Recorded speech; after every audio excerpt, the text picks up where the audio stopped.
Harga tidur nyenyak dan hidup aman setiap warga negara itu ada ongkosnya. Itulah tugas intelijen dan tugas panji negara Indonesia, yaitu bidang keamanan dan bidang pertahanan. Kejadian serangan terorisme bisa menggoyang keamanan tidur kita semua dan ujungnya membangkitkan rasa marah. Ada 4 reaksi yang tercipta dari peristiwa teror. Pertama, geram dan marah pada teroris lalu mendukung pemerintah agar segera menyelesaikannya. Yang kedua, geram dan marah pada teroris lalu geram kepada pemerintah dan aparatnya karena dianggap tidak bisa melindungi segenap warga Indonesia. Berikutnya yang ketiga, menuding ini rekayasa tanpa empati pada sang korban. Dan yang terakhir, kelompok yang dengan keras keplok-keplok setuju tindakan teroris. Kelompok yang keplok-keplok itu bukan saya banget. Itu harus hilang dari muka bumi Indonesia. Intinya, ke depan teroris harus hilang dari muka bumi Indonesia. Untuk itu, kita harus bantu negara. Kalau kita menyatakan diri kita NKRI garis lurus. Dari mana memulainya? Dari mana melihat asal muasal ini semua? Dalam dunia teror, jangan dilihat dari kacamata hukum dulu. Kita harus melihat dari sisi netral.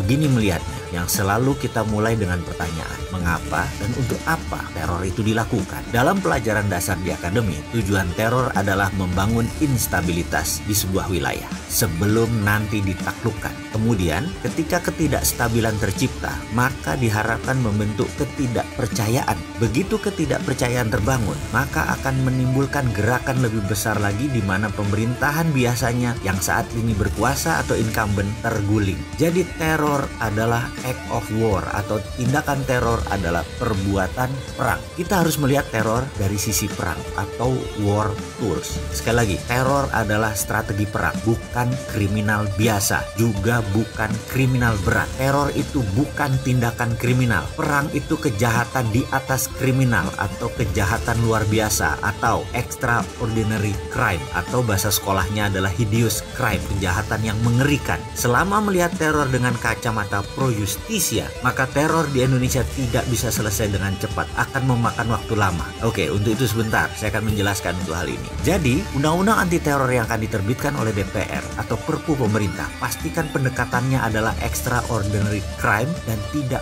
pro justisia. Nah, ini kalimat yang akan membuat kaget banyak orang, terutama kaum cendekiawan yang berilmu barat. Secara pribadi saya adalah orang yang fight teror sejak lama. Boleh lihat rekam jejak saya di dunia digital dan jangan ragukan ke NKRI-an saya urusan ini. Saya benci sekali tindakan pengecut berperang dengan menggunakan aksi teror karena pastinya yang ditarget adalah rakyat biasa. Tujuan perang dengan strategi teror hanya 2. Pertama yaitu merubah kebijakan negara. Kedua, menggantikan pemerintah yang berkuasa. Tidak ada sebuah teror dilakukan hanya untuk tiket sekeluarga masuk surga. Tidak ada. Ini adalah perjuangan panjang menggulingkan pemerintah. Pasti, kalau nggak buat apa teror dikerjakan. Sekali lagi, banyak orang yang mengatakan saya ini sontoloyo kalau berkomentar. Di sisi lain, saya pasti memberikan solusi secara terbuka dan rinci. Kesimpulannya, untuk teror ini, counter insurgency warfare, jawaban untuk teror saya sudah siapkan. Saya sudah punya desain counter insurgency melawan teror. Dan kalau diperkenankan, saya pasti akan buka. Tapi satu syaratnya, pasti tidak dibuka di publik. Yang jelas, karena rumitnya masalah insurgency dan ini masuk warfare kelas berat, maka pendekatan saya anti HAM. Ya lagi, bagi orang seperti saya, HAM itu sengaja dipasang untuk melemahkan pertahanan sebuah negara. Padahal di negara yang katanya pendukung HAM, yaitu Amerika, undang-undang mereka terhadap terorisme sangat anti HAM banget. Penggiat HAM pasti menganggap counter insurgency yang saya usulkan ini tidak layak. Kita yang melihat dari kacamata war itu juga dianggap salah. Tapi izinkan saya berargumen dan bertanya, tinggi mana human right dengan nation right? Pendekatan keilmuan dan keterampilan saya adalah nation right. Jadi saya pasti memenangkan nation right. Sekali lagi, yuk kita bangun keamanan dan pertahanan negara berdasarkan nation right.